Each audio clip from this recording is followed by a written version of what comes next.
ಬೆಂಗಳೂರಿಗೆ ಕಾಲಿಡ್ತಾ ಇದೆ ಸುರಕ್ಷಾ 75 mission. Traffic ಕಂಟ್ರೋಲ್ಗೆ ಪಾಲಿಕೆ ಜೊತೆ ಪೊಲೀಸ್ ಇಲಾಖೆಯೂ ಸಾಥ್. 2023ರಲ್ಲಿ ನಡೆಯಬೇಕಿದ್ದ ಯೋಜನೆಗೆ ಕೊನೆಗೂ ಗ್ರೀನ್ ಸಿಗ್ನಲ್.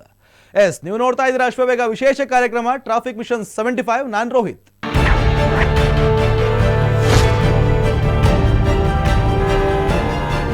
ಎರಡ್ 2023ರಲ್ಲಿ ಟ್ರಾಫಿಕ್ ಕಂಟ್ರೋಲ್ಗೆ ಅಂತ ಸುಮಾರು 150 ಕೋಟಿ ವೆಚ್ಚದಲ್ಲಿ ಜಾರಿಗೆ ತಂದಿದ್ದ ಸುರಕ್ಷಾ ಮಿಷನ್ ಕೆಲ ಕಾರಣಗಳಿಂದ ನಿಂತು ಹೋಗಿತ್ತು. ಇದೀಗ ಆ ಯೋಜನೆಗೆ ಮರುಜೀವ ನೀಡಲು ಪಾಲಿಕೆ ಸಜ್ಜಾಗಿದೆ. ಬೆಂಗಳೂರಿನ 75 ಜಂಕ್ಷನ್ಗಳನ್ನ ಜನಸ್ನೇಹಿ ಮಾಡಲು ಆರಂಭಿಸಿದ ಈ ಯೋಜನೆಯನ್ನ ಇದೀಗ ಮತ್ತೆ ಶುರು ಮಾಡೋಕೆ ಪಾಲಿಕೆ ಚಿಂತನೆಯನ್ನು ನಡೆಸಿದೆ. ರಾಜ್ಯ ರಾಜಧಾನಿಯ ಟ್ರಾಫಿಕ್ ಸಮಸ್ಯೆಗೆ ಕಡಿವಾಣ ಹಾಕಲು ಈ ಹಿಂದೆ ಬಿಜೆಪಿ ಸರ್ಕಾರ ಚಾಲನೆ ನೀಡಿದ್ದ ಸುರಕ್ಷಾ 75 ಯೋಜನೆಯ ಕೂಗು ಇದೀಗ ಮತ್ತೆ ಕೇಳಿ ಬರ್ತಾ ಇದೆ.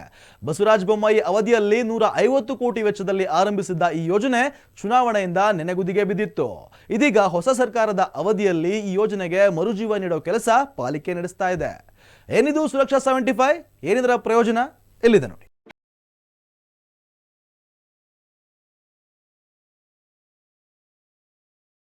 ಸಿಲಿಕಾನ್ ಸಿಟಿಯ ಟ್ರಾಫಿಕ್ ಕಂಟ್ರೋಲ್ಗೆ ಪೊಲೀಸ್ ಇಲಾಖೆ ಜೊತೆ ಪಾಲಿಕೆ ಕೂಡ ಕೈ ಜೋಡಿಸೋಕೆ ಸಜ್ಜಾಗಿದೆ.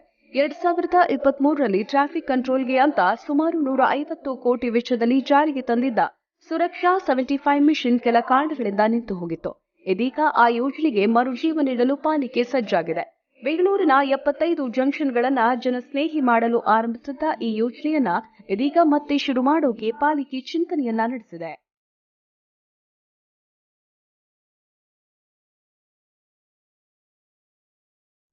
ಇನ್ನು ಈಗಾಗಲೇ ಪೊಲೀಸ್ ಇಲಾಖೆ ಜೊತೆ ಸೇರಿ ನಗರದಲ್ಲಿ ನಿರಂತರ ಟ್ರಾಫಿಕ್ ಸಮಸ್ಯೆ ಎದುರಿಸುತ್ತಾ ಇರುವ 75 ಜಂಕ್ಷನ್ ಗುರುತಿಸಿರೋ ಪಾಲಿಕೆ ಆಯಾ ಜಂಕ್ಷನ್ಗಳಲ್ಲಿ ಜನಸ್ನೇಹಿ ಕ್ರಮಗಳ ಅಳವಡಿಕೆಗೆ ಪ್ಲಾನ್ ಮಾಡಿದೆ.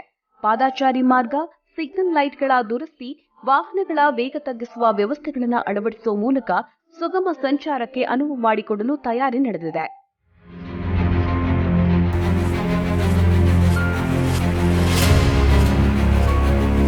ಸದ್ಯ ಬಿಜೆಪಿ ಸರ್ಕಾರದ ಅವಧಿಯಲ್ಲಿ ಬಜೆಟ್ನಲ್ಲಿ ಈ ಯೋಜನೆಗೆ 150 ಕೋಟಿ ಮೀಸಲಿಡಲಾಗಿದ್ದು, ಈ ಹಣವನ್ನು ಬಳಸಿಕೊಂಡು ಕಾಮಗಾರಿ ಶುರು ಮಾಡೋಕೆ ಪಾಲಿಕೆ ಒಲವು ತೋರಿದೆ. 8 ಪ್ಯಾಕೇಜ್ಗಳಲ್ಲಿ ಯೋಜನೆ ಜಾರಿಗೊಳಿಸಲು ಪ್ಲಾನ್ ಸಿದ್ಧವಾಗಿದ್ದು, ವೇಗವಾಗಿ ಬೆಳೀತಾ ಇರೋ ವಾಹನಗಳ ಸಂಖ್ಯೆಯ ಜೊತೆಗೆ ಪಾದಚಾರಿಗಳಿಗೆ ಆಗ್ತಾ ಇರೋ ಟ್ರಾಫಿಕ್ ಕಿರಿಕಿರಿಗೆ ಬ್ರೇಕ್ ಹಾಕೋಕೆ ಸಹಾಯವಾಗಲಿರೋ ಈ ಯೋಜನೆ ಜಾರಿಗೆ ಶೀಘ್ರದಲ್ಲೇ ಕೆಲಸ ಆರಂಭಕ್ಕೆ ಸೂಚಿಸಲು ಪಾಲಿಕೆ ತಯಾರಿಯನ್ನ ನಡೆಸಿದೆ.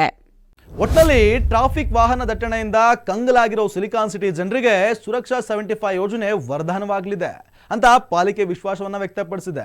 2023ರಲ್ಲೇ ಆರಂಭವಾಗಬೇಕಿದ್ದ ಯೋಜನೆ ತಡವಾಗಿದ್ರೂ ಇದೀಗ ಮತ್ತೆ ಆರಂಭವಾಗೋ ಲಕ್ಷಣ ಕಾಣಿಸ್ತಾ ಇದೆ.